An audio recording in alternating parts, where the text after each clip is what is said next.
किस तरह पाकिस्तान अब टूटने की कगार पर है। लगातार पाकिस्तान के खंडन की बातें पाकिस्तान से ही निकलकर भारत के सामने आकर खड़ी हो गई है और भारत के खिलाफ खुद डूबते हुए पाकिस्तान कैसे भारत की भी नाव में छेद कर रहा है, मतलब भारत के खिलाफ भी क्या साजिशें रच रहा है, उसकी भी बातें करेंगे।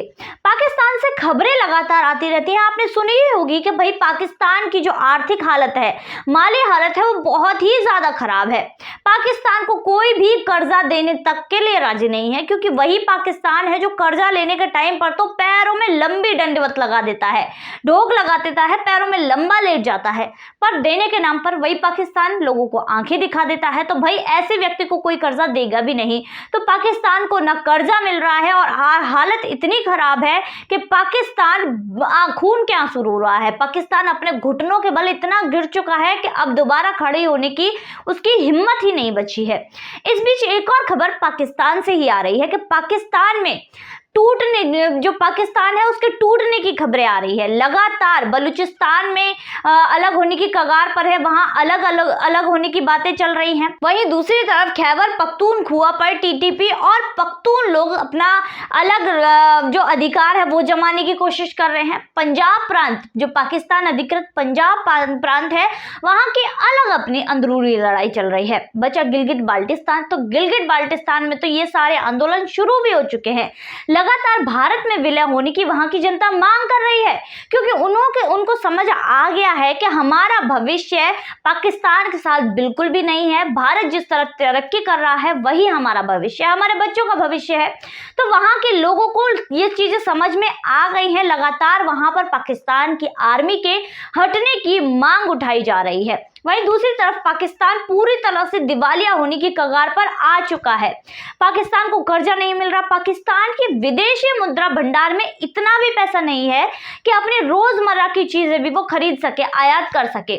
और पाकिस्तान की जनता तो लगातार दाने दाने की मोहताज हो रही है। वहां सिर्फ बढ़ी है तो एक चीज महंगाई और घटी है तो सिर्फ एक चीज अर्थव्यवस्था। लगातार पाकिस्तान की ये मुश्किलें और जो महंगाई है वो बढ़ती जा रही है और अर्थव्यवस्था घटती जा रही है। अर्थव्यवस्था बिल्कुल वहां की ठप हो चुकी है। वहीं दूसरी तरफ पाकिस्तान ने अब ये सोचा, भाई मैं तो मरूंगा ही, सामने वाले को भी लेके डूबूंगा, मेरी नाव तो डूबने ही वाली है, सामने वाले की नाव में छेद करके ही जाऊंगा। तो अब लगातार पाकिस्तान भारत के खिलाफ साजिश रच रहा है। जो खालिस्तानी समर्थन पंजाब में बढ़ा है उसके वो चीजें सारी पाकिस्तान की ही की हुई है। आपको 80 का दशक तो याद ही होगा, भिंडरावाला जो खालिस्तानी समर्थक था उसको मरवाने के लिए ऑपरेशन ब्लू स्टार तक करना पड़ा था, जिसके खामियाजे में इंदिरा गांधी को भी इन्हीं तत्वों ने, खालिस्तानी समर्थकों ने मार दिया था। तो आज हमारे हिंदुस्तान में पंजाब प्रांत में यही तत्व अपनी बढ़ोतरी कर रहे हैं, जिनका एक कारण है, जिनको भड़काने का, वो है पाकिस्तान। पाकिस्तान लगातार भारत में ये आग बढ़ाना चाहता है कि जैसे मैं जल रहा हूं वैसे भारत भी जले। पाकिस्तान लगातार प्रयास कर रहा है, क्योंकि वो अपनी हरकतों से बाज कभी नहीं आएगा। लगातार आईएसआई और पाकिस्तानी आर्मी खालिस्तानियों का समर्थन कर रही है, भारत के खिलाफ साजिशें रच रहे हैं। भैया रस्सी जल गई पर बल नहीं गया, भूखे मरेंगे पर भारत के खिलाफ जरूर साजिशें रचेंगे। सारा दिमाग भारत के खिलाफ साजिशों पर लगा देंगे, पर अपने देश के विकास पर बिल्कुल भी दिमाग नहीं लगाएंगे। इनका यही चीज चलती रहती है, तभी तो इनके देश का आज ये हाल है। पर भारत भी इन चीजों से परे नहीं है, लगातार प्लानिंग हो रही है इनके निपटारे के लिए। तो यहाँ पर नरेंद्र मोदी जी जो प्लानिंग करते हैं वो किसी को बताते नहीं है, वो डायरेक्ट एक्शन करते हैं। तो प्लानिंग जरूर हो रही है, पर अभी तक सिर्फ यही पता है कि प्लानिंग हो रही है, प्लानिंग क्या है वो नहीं पता है।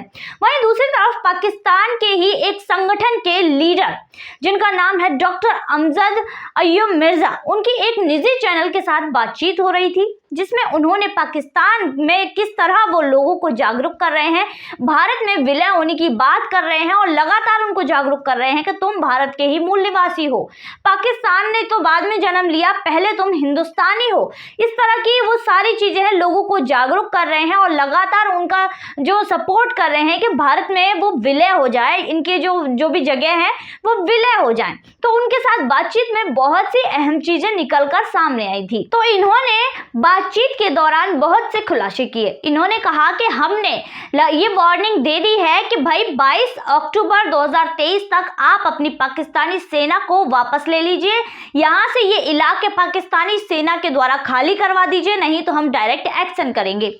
उन्होंने एक ब्लूप्रिंट भी 100 दिन का तैयार किया हुआ है कि जब यहाँ से हमें पाकिस्तान से आज़ादी मिल जाएगी तो उसके बाद हम क्या करेंगे। उन्होंने बहुत सी योजनाएं बनाई हैं, वो लगातार लोगों को जागरूक कर रहे हैं, लगातार योजनाएं बना रहे हैं कि भाई आज़ादी के बाद हम पहले अपने सभी दफ्तरों पर तिरंगे लहराएंगे, भारत के साथ बातचीत करेंगे, भारत में विलय होने की भी वो बात करते हैं।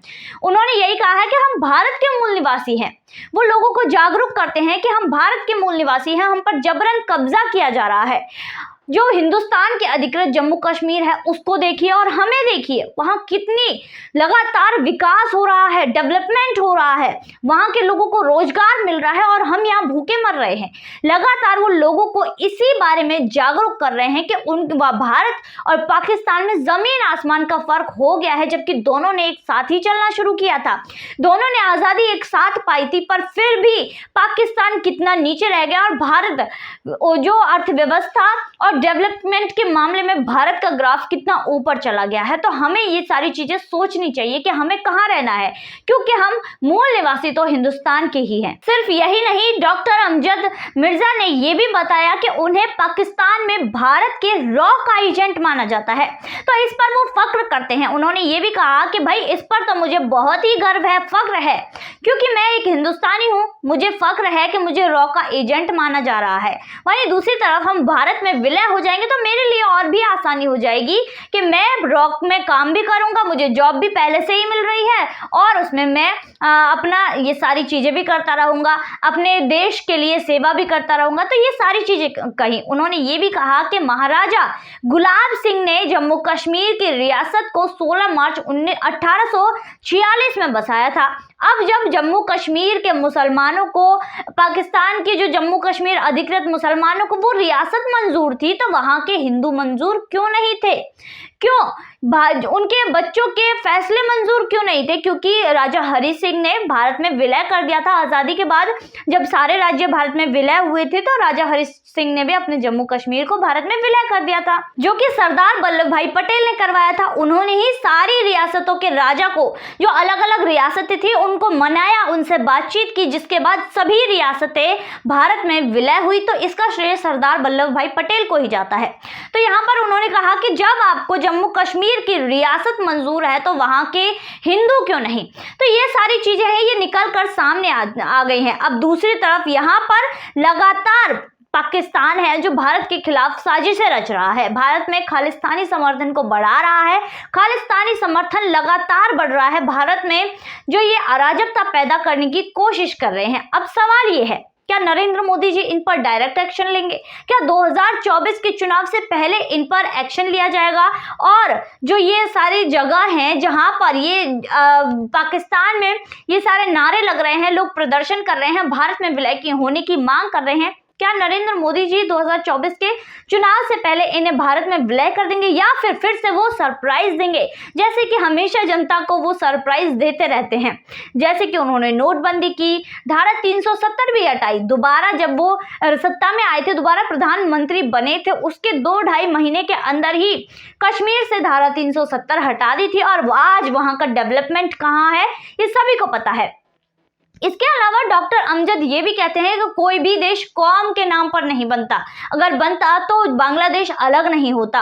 अब यहाँ पर जो हमारे पाकिस्तान में भी मुसलमान है वो एक मुसलमान नहीं है, कोई सुन्नी मुसलमान है, कोई बौद्धिस्ट मुसलमान है, अलग अलग जो यहाँ पर लद्दाख की साइड के हैं वो बौद्धिस्ट हैं, कोई सुन्नी है, इसके अलावा बहुत से गिलगिट बाल्टिस्तान के वहाँ के मुसलमान हैं। तो ये अलग अलग नस्ल हैं, तो कौम के नाम पर किसी भी देश का गठन नहीं किया जा सकता, इस तरह की बातें भी उन्होंने की। तो लगातार पाकिस्तान की जनता को वो जगा रहे हैं, लगातार यहाँ पर प्रदर्शन किए जा रहे हैं भारत में शामिल होने के लिए, और वो लगातार भारत में विलय होने की मांग कर रहे हैं। तो आज की वीडियो में बस इतना ही, फिर मुलाकात होगी ऐसी वीडियो के साथ, तब तक के लिए देखते रहिए थिंक टैंक।